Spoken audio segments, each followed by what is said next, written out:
find. Everything highlighted in green has been completed, i.e. this room, your dining room, independent living corridors. What's not shown is our Willowbrook Court. And right now we're working in our phase 1 area of the pub, sunroom, game area to be turned over very soon. This was just a highlighted plan that you had seen previously of what that space will be engaged to be, with a realigned pub area, the game room, sunroom, and a card room, as well as an expanded and realigned staff area. So we're supporting ourselves resident-wise, and we're supporting a more robust area for staff break space, which will be great for them. Of course, you've seen these renderings, but I have now aligned them with what is happening behind the curtain, even though I know some of you have peeked. Sometimes it's nice to get that perspective being the same. So this is the end results that we are aiming for.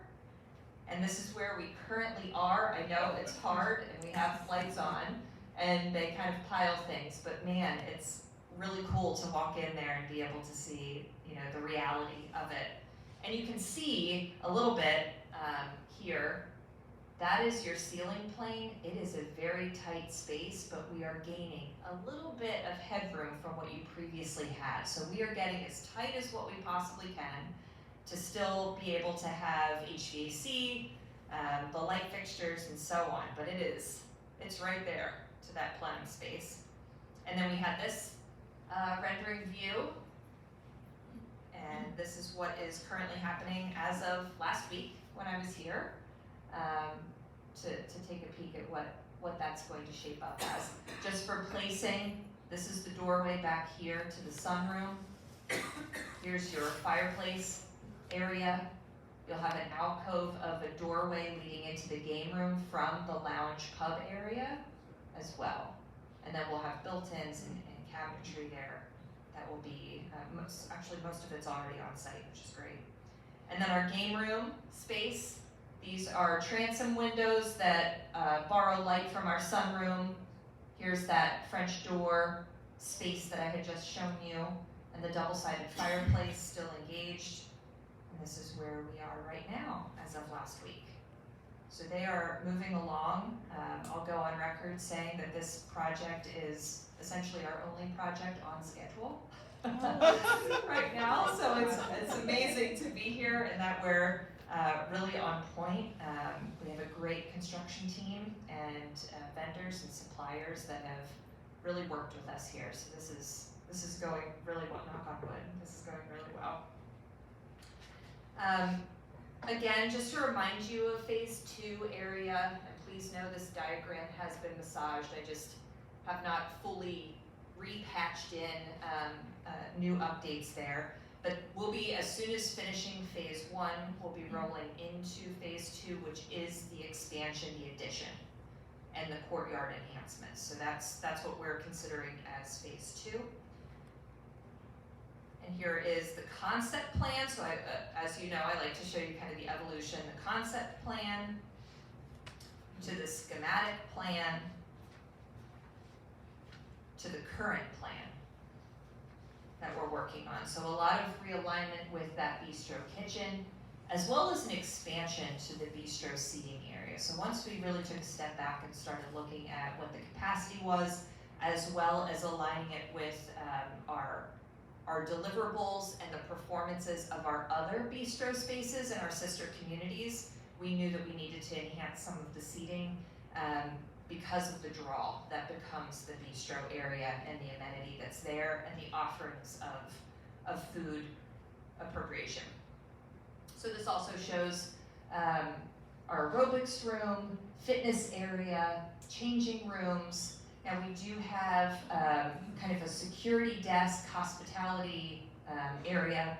I know there's been, and we had a great meeting with the resident association. We continue to have great meetings with the design committee as well, of making decisions. We finalized a few key elements with the finishes for this phase 2 just prior to this meeting, which is great, and we'll continue to smooth through some of those items and start working through the FF&E. But a big part of this, and I know there's been confusion of where's the front door? and how are we accessing all of this. So this is clearly an evolution over time as to what this campus will become, as any campus is. Your main entry as you know it today will continue to be identified as your main entry. This entry will be identified as the clubhouse entry. So it allows people to come directly into amenity spaces if they desire, or directly into the reception area. Administrative offices will remain where they are in that process, as well as deliveries happening as they've always happened. So I know we've said this will be your main entry, that'll be secondary. I think the evolution will naturally occur as we grow into our campus. I know that some of you were with us a year ago during the initial response and deliverables of the master plans, plural, that happened to this campus. We had 3 expert teams look at the overall campus and give their version of it. So we have pages of opportunities as to what the capacity is here. And the eventual adding on of independent living, apartments, and dwelling spaces will certainly make an adjustment to the campus. But that is future, future, future, future, okay? So we really want to be focused on what is happening right now in phase 1, moving into phase 2. What I don't have on here, because I really don't want us to lose focus, is the phase 3, which would be the wellness suite, rehab, nurse practitioner, marketplace that would take over the first floor area of the independent living apartments. So that again is future. We haven't solidified anything there in working through it. We're really making sure that our parts and pieces here for phase 2 are on point. I did want to talk also about the concerns, and I know this is a little bit of a wonky graphic because of it being a satellite view, but really the overlay and the intense consideration with the resident association of ensuring the safety of our residents as well as staff and visitors as you're traversing from the cottages over to what will be the clubhouse. The expansion of the roadways, as George mentioned, of kind of cleaning up some of those tight corners that we have, adding and accommodating the parking that is required. Once you add on to a building, you have to accommodate that with not only plumbing fixtures, but parking spaces to meet the needs of the square footage that you're offering. So I know this looks very different on my screen than up here, so I should know better to make things bold. Satellite view, here's your turnaround, your drop-off area of the independent living apartment entry. You will maintain your parking here. I'll call it kind of the wings of parking that you currently have. We will be doing a little bit of renegotiation and widening of that access point, or I guess that egress point of that parking, just for the requirements that are set forth. What you see kind of shaded here and highlighted is where and how the new paving and drive will occur. So we are bumping out. We are coming close to the tree line here, but it will not be a heavy impediment on your cottages. And what you see in red, in kind of those dark lines, was the overlay that we did during our discussion with the resident association. We have our civil team looking at the opportunity to add a pathway on the cottage side of the drive, which you currently do not have, and walkways, painted markers that come across the street. Those very well may become what's called speed tables, which is a traffic calming mechanism, but it also elevates slightly that walking path. So it makes it very clear this is where somebody would walk. I'm sure you've come across those, driving around towns and things of that nature. So they're exploring that opportunity of adding that paving. Part of the dance that we do, being part of the Chesapeake watershed, is the pervious to impervious coverage balance that we have. So what the team is looking at, because we have more parking spaces than what is required, which is always nice. It's kind of like storage in closets. You'd rather have more than less for that flexibility. But what we're playing with is maybe adjusting the amount of parking spaces to what is required with the new square footage in order to accommodate having more sidewalk opportunities and walking areas that are safe, so you're not walking on the streets, if that makes sense. So I was really hopeful to have some answers and better graphics, but it's really cultivated strong conversations with our consultants and our teams to ensure that we're doing stormwater management, because all of this starts a domino effect, right? So, and we're also looking at the types of walkways. So you're very used to concrete sidewalks. Well, that is fully impervious to anything matriculating through that type of surface. So we may be looking at, I'm gonna say this word incorrectly, but I'm gonna try and say it right. Reticulating pavement. Reticulating pavement, I think I have it right. That allows water, rain to not collect on the surface and reticulate through that membrane. So it's like a porous substrate, but it's, of course it has to be a jazzier word that comes along with it. But the corporate office at Axe, the entire parking lot is the system.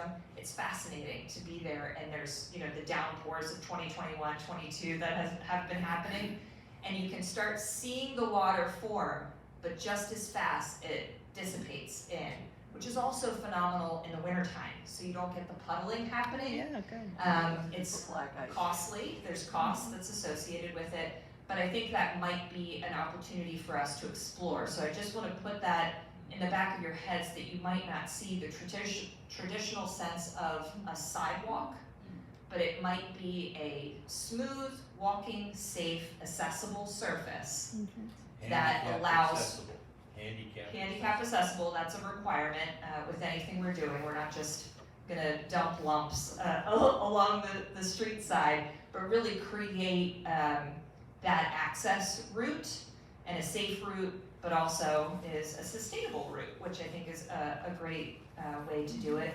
We haven't done that at any other campus, so this will be a great opportunity to see how that functions, how you like it underfoot and rolling as well, and see how that can be a tool for us here at Bailey Chase. So I know there's sensitivity around this. Please know that we are having weekly, if not more times a week, conversations about the water management on your campus and the civil engineering that goes behind it, and then also layering in landscaping, because we don't just want to do a thing and have it be there, but really have it be part of the experience of coming on campus. So more to come on that, and that very well might be a memo that goes out as we evolve through this. I know I owe that to the resident association first and foremost, and then be able to roll out what the next steps are. So we're playing with this plan, how we're improving the pathway, the ease of getting around, so we're eliminating tight corners as well, and creating better parking adjacencies, not only to your clubhouse, but also to Willowbrook Court. So we're enhancing that opportunity of parking for visitors directly to Willowbrook Court. So that's all moving parts right now, so I'll have that update. And then just a reminder of the exterior. And now that we've gone to a point of making selections for finishes for phase 2, we're going to kickstart the renderings as well, so you'll start seeing those perspectives of what's to come. Very similar to what we did with the pub, the lounge area. We'll continue to do that, so you can start seeing the story and what to expect, and know that we're aligning the exact finishes and then layering in the exact furniture. We really want it to be hard for you to believe that it's not already done, right? In those renderings, it's somewhat the kiss of death to do something so realistic, but it definitely helps our construction team. I'll tell you that much. They love this, which is part and parcel as to why they're on point, because they know what to expect. They know what to deliver to us, so they're able to really rock through things a lot faster. We're all visual people in the end. And then the courtyard. So we do have plans on the courtyard. This is also part of the pervious, impervious part of the campus. And we'll start working in detail with the resident association as to, the parts and pieces that make the courtyard, and make sure that we're designing that in tandem with those expectations. This, of course, is where we're landed for pricing. The pricing for phase 2 should be in the end of this week. They asked for a 2-week extension on their pricing. All contractors are asking for 6 weeks plus, because they're having a hard time getting pricing from subs. So just so you know, we work with contractors. We require contractors to get 3 bids. If they have a drywaller, it's 3 drywallers, electrician, 3 electricians. So we're able to see what that cost fluctuation is, and also get down into the weeds as to who we want the work to be done by, who we trust and value as a sub. So it really allows us multiple layers of ensuring our cost competitiveness. So they did ask for that extension, rightfully so. Everybody has, so they can really have solid numbers that the subs will stand behind as well. So we'll start the dive with our committees and groups with the courtyard pretty soon here. And then just talking through timelines. So phase 1, I kind of lumped together of the building survey, obviously is completed and grayed out, and schematic design. The existing lounge pub sunroom, that is to be completed the middle of July. I'm so excited about this. Phase 2, construction pricing, currently finishing up this week. And then we're looking of rolling right in to phase 2 as best as possible. And then phase 3 will be the wellness suite, that rehab, nurse practitioner marketplace. We're working really closely with those departments to ensure that there's a standardization. We've done a lot of lessons learned through COVID as to how we want both of those spaces to perform, not only with access, but also privacy, as well as cleaning enhancements, hand washing, et cetera, et cetera. So we're layering all of those details into that part of the project, which will be coming down the road. We're not hyper-focused on that at this point, but really getting phase 2 launched off well with our committee, resident members, and leadership here at the community. A brief presentation, but hopefully helpful to you now that the plastic curtains will slowly start coming down. I'm really excited for that to open up. We do have all of our furniture. It's in a warehouse. Wow. It's amazing, because no manufacturer wants to give you a delivery date on anything, so it's great when we get that report of in the warehouse, in the warehouse, in the warehouse, not TBD. I see TBD all day long. So we have that, and we're ready to rock and roll when they're ready to turn it over to us and get the furniture in place. A domestic warehouse, not an international warehouse? Not an international, yes. It is on our shore. Oh, right. On our shore over here, so it's all accounted for. Charlie? Happy trying to explain to me the bidding process, because the bidding process can be very complicated. Some of these contractors have electricians, they have plumbers, they have all the things, and when they bid the whole job. But you just said that you take bids for electrical, different plumbing. So how do you handle that? So the contractor submits to us who they've went out to as subs for each one of the divisions, and we require multiples of those. If they can't get multiples, then that's a whole other conversation. But that's why our contractors have been asking for additional time, so they know they're delivering to us, hey, here's 3 bids per division of what we're about to provide for you. And then we do a page turn of all of that. Now, in that bidding process, do you allow, being in part of this bidding war I've been in for many years, do you allow payment as part of the contract? In other words, some people say you got to pay us within 30 days. We'll give you a 2% discount if you pay it in 15. So ACTS has our vendor agreements and understandings of the pay apps. We also have a negotiated understanding within the contractor. So when they submit pay apps, there's only certain percentages that they're billing at certain periods of the project. So the contractor may be paying out their sub 100%, that's up to them. But it's what the contractor then is billing us and what we allow according to the progress of the project. Thank you. Yep. Other questions, comments?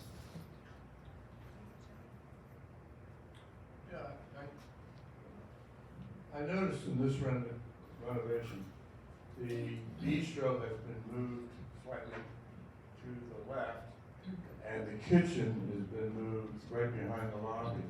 I'm just curious the thought behind that. A lot of thought behind it. So what you're referencing is previous concept when we had, where's my pointer? Bistro was right off the lobby. Yeah, bistro was right here and the kitchen was kind of outboard, I'll call it, from what's identified as the club lobby.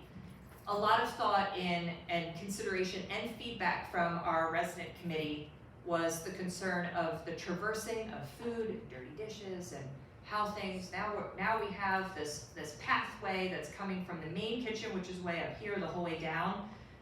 So it then evolved to, wait a second, if we could get the kitchen closer with a better ease of access for a discrete, I'll call it backfilling, that might be better than having food traversing through your lobby and down now your new corridor into this kitchen. So it turns the flip, which also provided an opportunity for a hospitality area and to be able to directly feed any events that are happening in your performing arts.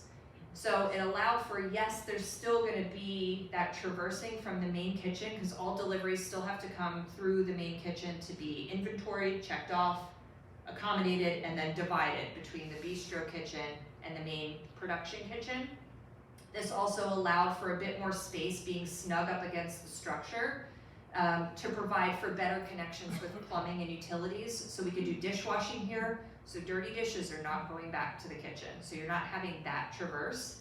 And we've been really intimate with the team here and our overall culinary department with all of our projects of being able to program that, hey, deliveries of that food are going to happen either late at night or early in the morning before you even notice anything. So it is filled and it's not happening 3 times a day, going through what will now be your new club pub room, which is non-desirable, to feed into here, which then just allowed for that support of the open bistro element.